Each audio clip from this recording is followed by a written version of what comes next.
ഇവനാണ് നമ്മുടെ കഥാനായകൻ ജോർജ്. പതിവ് പോലെ ജോർജ് അവൻ സ്ഥിരമായി വെക്കുന്ന അലാം കേട്ടുണരുകയാണ്.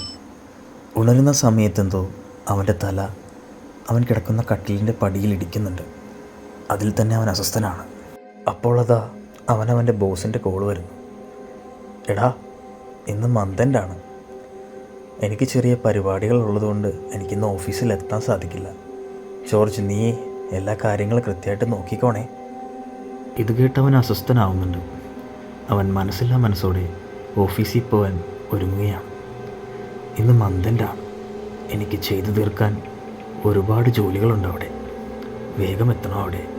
അങ്ങനെ നമ്മുടെ ജോർജ് പതിവ് പോലെ അവൻ്റെ സ്കൂട്ടർ എടുത്ത് ഓഫീസിലേക്ക് പോകാൻ ഒരുങ്ങുന്ന സമയത്ത് അവൻ്റെ മുത്തശ്ശി അവൻ്റെ അടുത്തേക്ക് വരുന്നു. എടാ മോനെ ജോർജ്, ഇന്നെങ്കിലും നിനക്കൊന്ന് പ്രാർത്ഥിച്ചിട്ടിറങ്ങിക്കൂടെ? ദൈവവിശ്വാസം തീരെ ഇല്ലാതായോ നിനക്ക്? എന്നു മുതലാണ് നീ ഈ ശീലങ്ങളൊക്കെ തുടങ്ങി? ഒന്ന് പ്രാർത്ഥിച്ചിട്ട് പോടാ, എനിക്ക് വേണ്ടിയെങ്കിലും. ജോർജ് അതെല്ലാം പുച്ഛത്തോടെയാണ് കാണുന്നത്. ഈ സമയം മുത്തശ്ശിയുടെ മുഖം വല്ലാതങ്ങ് മാറുന്നു. എടാ മോനെ, ഇന്ന് നിൻ്റെ ജീവിതത്തിൽ നിനക്കൊരിക്കലും മറക്കാനാകാത്ത ഒരുപാട് അനുഭവങ്ങളുണ്ടാവും. ദൈവമേ, എൻ്റെ മോനെ കാത്തോളേ. ഓഫീസിലേക്കുള്ള യാത്രക്കിടയിൽ പെട്ടെന്നൊരു ഭ്രാന്തൻ അവൻ്റെ വണ്ടിയുടെ നേർക്ക് ചാടി വീഴുന്നു.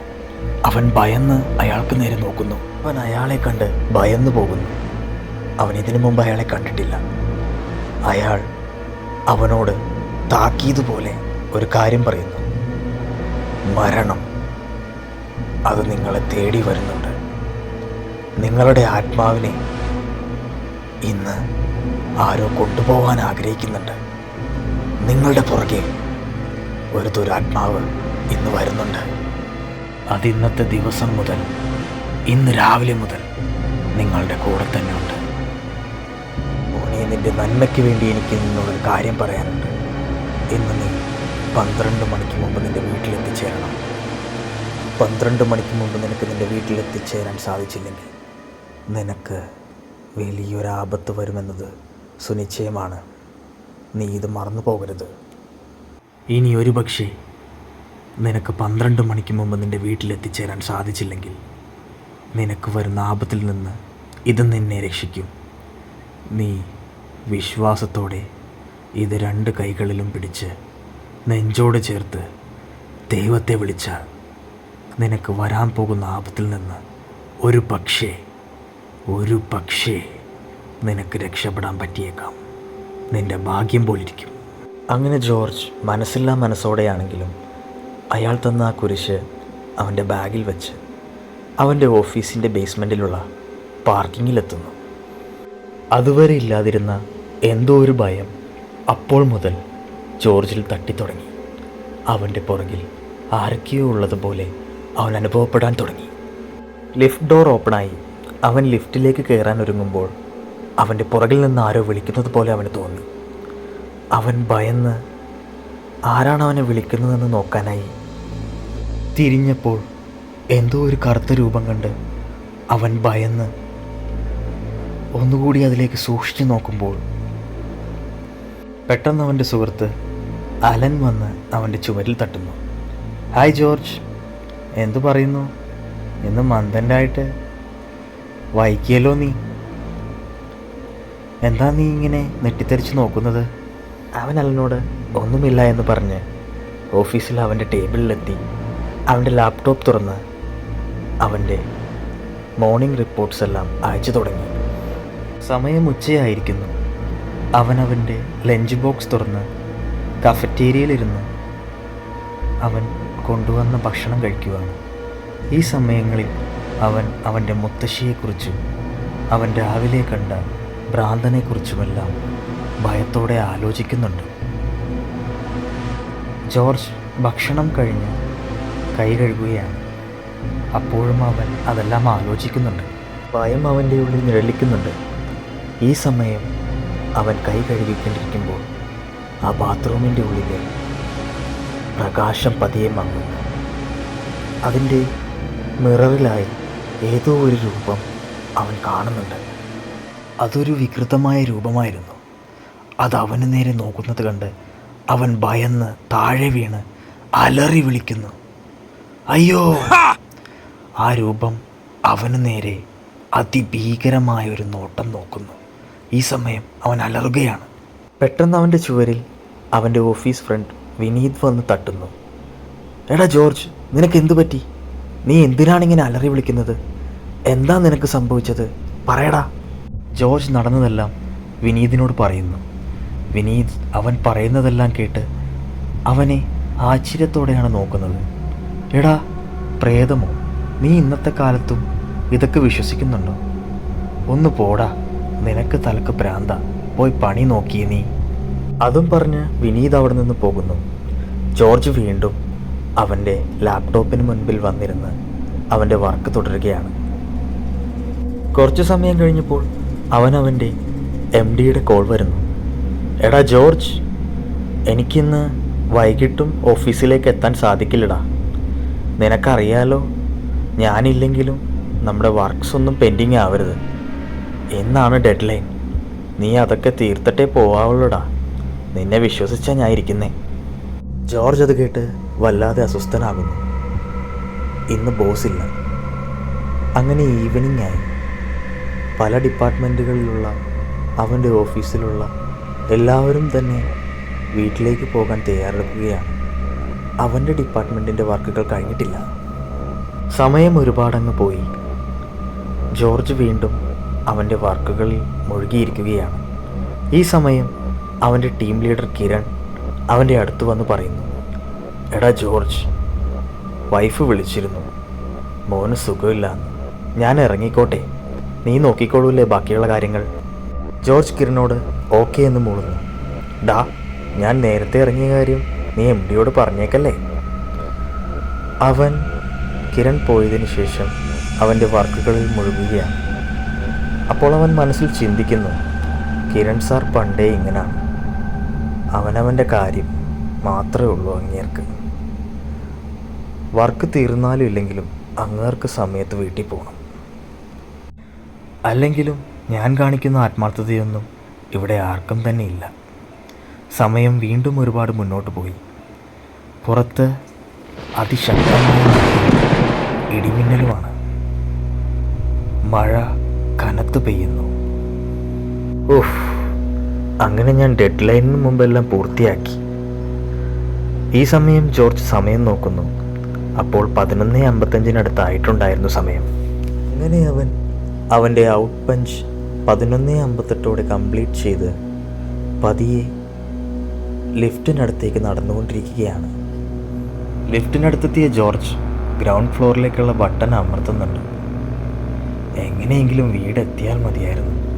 എന്താ ഇത് വരാത്തെ? അങ്ങനെ ലിഫ്റ്റ് ഡോർ അവന് മുന്നിൽ ഓപ്പണായി. ഈ സമയം പുറത്തെ ഗ്ലാസ്സിൽ ഇടിമിന്നലിൻ്റെ വെളിച്ചത്തിൽ ഏതോ ഒരു രൂപം അവന് നേരെ തെളിയുന്നുണ്ട്. ലിഫ്റ്റിനുള്ളിൽ കയറിയ ജോർജ് ഗ്രൗണ്ട് ഫ്ലോറിലുള്ള പാർക്കിങ്ങിലേക്ക് എത്താനായി ഗ്രൗണ്ട് ഫ്ലോർ ബട്ടൺ അമർത്തുന്നുണ്ട്.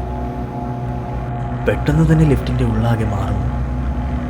അതിൻ്റെ ഉള്ളിൽ പ്രകാശമെല്ലാം മങ്ങി ഇരുണ്ട് ഭയാനകമാകുന്നു.